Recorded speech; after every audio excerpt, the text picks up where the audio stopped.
দক্ষিণ এশিয়ার অন্যতম আলোচিত দেশ পাকিস্তান। সম্প্রতি দেশটির বেলুচিস্তান প্রদেশ নিয়ে আলোচনায় সরগরম নেট দুনিয়া। জনসাধারণের মনে প্রশ্ন, বেলুচিস্তান কি তবে স্বাধীনতার পথে? পাকিস্তান কি হারাতে চলেছে আরও একটি অঙ্গ? আবারও কি ঘটবে 1971 সালের পুনরাবৃত্তি?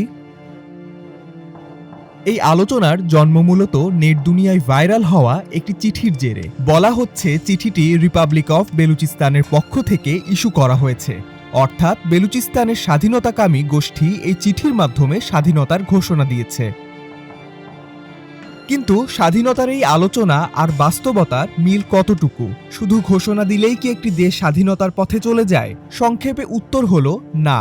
পৃথিবীর মানচিত্রে দেশ হিসাবে জায়গা পেতে হলে 4টি কঠিন শর্ত পূরণ করতে হয়।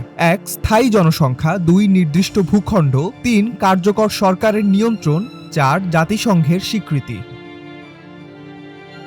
যদিও বেলুচিস্তানের ক্ষেত্রে বলা হচ্ছে প্রদেশটিতে তাদের 85% নিয়ন্ত্রণ রয়েছে, তবে আন্তর্জাতিক মহল থেকে এখনও এ ধরনের তথ্য নিশ্চিত হওয়া যায়নি। ধরে নেওয়া যাক বেলুচিস্তান যদি 3টি শর্ত পূরণ করেও ফেলে, তবুও বাধা হয়ে দাঁড়াতে পারে জাতিসংঘের স্বীকৃতি আদায়। এর মধ্যে রয়েছে জাতিসংঘের নিরাপত্তা পরিষদের 15টি দেশের মধ্যে অন্তত 9টি দেশের স্বীকৃতি আদায়। এরপর আরও একটি জটিল ধাপ হলো P5 এর ভেটো না থাকা। যদি যুক্তরাষ্ট্র, যুক্তরাজ্য, ফ্রান্স, রাশিয়া ও চীন এই 5টি দেশের কেউ ভেটো দেয়, তাহলেই খেলা শেষ।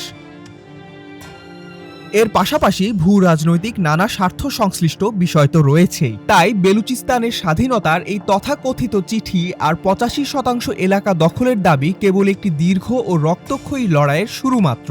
আন্তর্জাতিক সমর্থন আর পরাশক্তিদের সবুজ সংকেত ছাড়া স্বাধীন হওয়া কেবল দুরূহ স্বপ্ন। এটিএম প্লাবন, আজকের পত্রিকা।